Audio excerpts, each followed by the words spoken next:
Mariama Touré, Sud FM. Nous sommes à 7 jours à peu près de l'élection présidentielle. Vous dites qu'il n'y aura pas de boycott. Par contre, vous refusez qu'il soit candidat. Si dans cette semaine, il refuse toujours de retirer sa candidature, qu'est-ce qu'on fait? Vous assisterez à ce à quoi vous avez assisté hier. C'est la résistance qui continuera jusqu'au bout. Donc il n'y aura pas d'élection s'il ne retire pas sa candidature?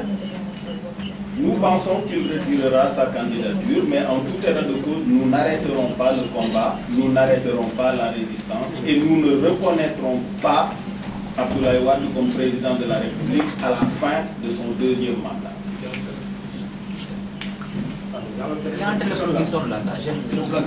Cela n'a pas été vu aux manifestations de M23. Que la priorité, ce sont les manifestations, la priorité c'est la résistance à la dictature qui s'installe.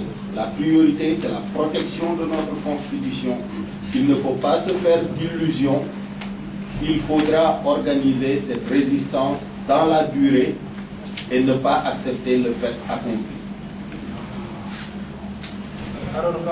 Oui, Monsieur le Président, certaines informations font état d'un probable report des élections compte tenu de la situation politique tragique. Quelle serait votre réaction si le pouvoir décidait à reporter ces élections? Non, la seule chose que nous envisagions, c'est le retrait de la candidature illégale d'Abdoulaye Wade qui est à la base de toutes les tensions. Et en dehors de sa candidature, les élections doivent être tenues à date échue. Pour le moment, votre Abdoulaye Wade est en train de faire campagne et nous sommes à quelques jours des élections. Et bien, si vous demandez à ce que le peuple résiste contre la candidature d'Abdoulaye Wade, quel sera, selon vous, le comportement du peuple le 26 février? Est-ce qu'il doit aller voter ou est-ce qu'il doit rester chez lui?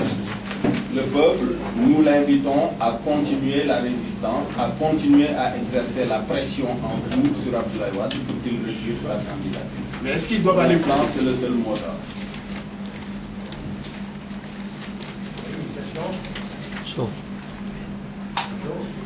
Oui, je pense que ma question a été prise en compte. Mais c'est surtout revenir sur le vote des militaires aujourd'hui. Déjà, vous continuez toujours à combattre contre la candidature de vote, alors que Wade est déjà en campagne électorale. Les militaires ont voté aujourd'hui. Est-ce que le combat n'est pas perdu d'avance? Non, le combat n'est jamais perdu d'avance. Le combat de la résistance, quand on est dans une cause juste, il faut y rester et rester constant dans son combat. Et nous considérons que la victoire sera au bout. Mais en tout état de cause, la résistance ne sera pas abandonnée, le combat ne sera pas abandonné jusqu'au bout.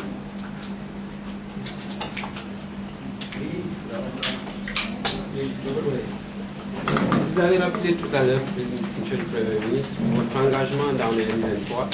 Justement, il y a eu certains candidats membres du M23 qui ont choisi par la suite de mener leur campagne en solo. Est-ce que vous ne pensez pas que cela peut s'entraîner au fléchissement du M23? Non, cela n'entraînera aucun fléchissement parce que vous voyez la réaction des populations qui continuent de répondre à notre appel, qui continuent de manifester leur détermination dans cette lutte-là, et c'est cela qui est essentiel. Et tous les autres candidats réaffirment quotidiennement leur appartenance au mouvement M23 et leur volonté de s'inscrire dans la dynamique de résistance qui est en cours, et c'est cela qui est l'essentiel. Et taxul ba président Abdoulaye Wade retiré candidature am lan ngeen nar a def ci suba bu 26 février. waaw li am solo mooy li ñu woon lépp ba ndimbalu yàlla fekk ko ci mu am ndam li ñu wax mooy bu fekkente ne li ñuy xeex saafarawul Sénégal ci njaam lay dellu Sénégal day doon moomeelu Abdoulaye Wade mu toog ba mu neex ko mu jox doomam def li ko neex di wëyal li ko neex yoon dootu fi am sartu réew mi kenn dootu ko respecté bu fekkente ne am na kenn ci Sénégal ku ñu woo ci nañu nangu loolu na ko wax ñu dégg puisque ñun mënuñu nangu loolu li ñuy def mooy def suñu kem kattan ci xeex boobu ba tegaat Sénégal ci yoon tegaat Sénégal ci njub tegaat Sénégal ci maandu tegaat Sénégal ci sàmmonte ak li sartu réew mi tëral ak li loi yi tëral xeex boobu la ñu jàpp ni moo ëpp solo li ci des lépp wante xel xalaatul bàyyi Abdoulaye Wade ak élection yi moom rek muy def lu ko ne. ndax loolu mooy su fekkee retiré wul candidature am élection du am. xeex bi dafay wëy manifestation yi dafay wëy li ñu leen woo mooy na peuple bi yëpp takku résister bu boobaa bu fekkente ne gis na ne nit ñi déterminé nañu nit ñi def nañu ci seen pas-pas def nañu ci seen fulla def nañu ci seen Pastef dana reculer. Moubarak moo ko ëppoon doole fopp Ben Ali moo ko ëppoon doole fopp Kadhafi moo ko ëppoon doole fopp ëpp ko ngànnaay fopp mais bi ñu gisee peuple bi takkute gi mu takku dañoo mujj daan moom it ci noonu lay mujj Gbagbo noonu ak ñeneen ñu mel ni ñoom il ne faut pas que Sénégalais yi jàpp ne lu ko neex def ba noppi mucc loolu bu ñu ko jàppee rek nañ bàyyi lépp ci loxoom dem toog wala ñu tëdd mu jaar suñu kaw bu fekkente ne lu ko neex rek def ci Sénégal ba noppi dara du ko ci fekk mu mucc bu boobaa Sénégal amatul lenn lu ñu fiy def. ngeen may ma tuuti ma rebondir ci li sama collègue wax sànq tey militaires yi voté nañ pourtant te seen loxo 14 bulletins la ñu am teewu normalement yéen seen xeex su àggoon 13 bulletins rek la ñu war a yor seen loxo loolu est-ce que wanewul ni rek combat bi xaw nañ ko perte déjà puisque tey Sénégalais yi bay ñu résister wuñu te militaires yi voté nañ.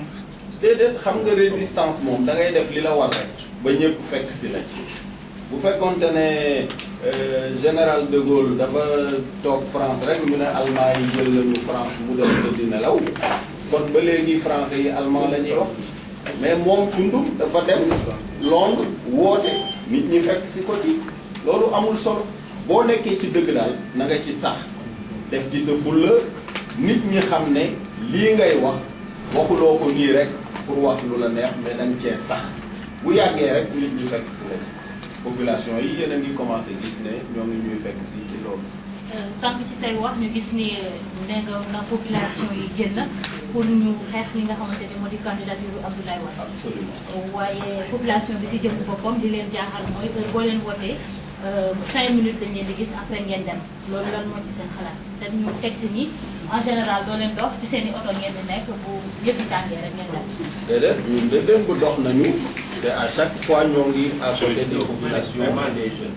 mais naturellement bu fekkente ne armée bi ak alkaati yi sànni nañu ci fi ngay taxaw ay grenades lacrymogènes foog nga def repli puisque ñun yoruñu ngànnaay yoruñu ay fital yu ñuy fitalante ak ñoom donc bu fekkente ne ñoom jëfandikoo nañu jumtukaay yooyu ba fi nga xam ni fa la ñu taxaw mënatuñ fa taxaw dañuy déplacer dem taxaw mais combat bi day continuer incha allah. président dafa am yenn si nekk kilifa yi nekk si opposition ñun xalaat ne élection yi war nañ ko mën a reporter mais dëkk bi xaw a calme loolu lan moo si sa xalaat. waaw li ci sama xalaat mooy élection yi dafa war a am ci app bi ñu ko jàppee mais ñu teg ko ci yoon bu situation dëkk bi jaxasoo ba dara mënul am bu boobaa ñu apprécier jéem a seet lan la ñuy def mais en tout état de cause li ñuy xeex pour l'instant mooy que ki ci warul a bokk te forcé pour bokk ci ba jural réew mi fitna ba jural réew mi njàqare gii ñu toll bokk ñu simple petit mu gën. jamono yi gisoo ne dëkk bi xaw na jaxasoo. ah mu ngi commencé yëngatu bu baax waaw. ndax élection mën na am si moment bi. loolu gis nañ ko bu wëyee nii dana jafe. Voilà, donc je constate qu'il y a... is the main source of this violence. What we call the population to do is to resist against the violation of our constitution, and President Wade has the right to run for 2 mandates. Those are over 2 terms, and he insists to get a 3rd term, which is in complete violation of our constitution, and the opposition is against that, and the opposition calls for resistance against that violation of our constitution. To what extent are you ready to go to stop President Wade from running? All that it takes to stop him will be done. Some people would wonder why at this point of the election, few days to the D-Day, the opposition is still focusing on saying no to President Wade's candidacy rather than focusing on campaigning to beat him at the ballot, when we know that the highest judiciary institution of the country validated his candidacy, though rejected by the population? Because we cannot accept the violation of our constitution. Because the day you accept the violation of your constitution and of the laws of your country, you have no republic. Thank you. Thank you.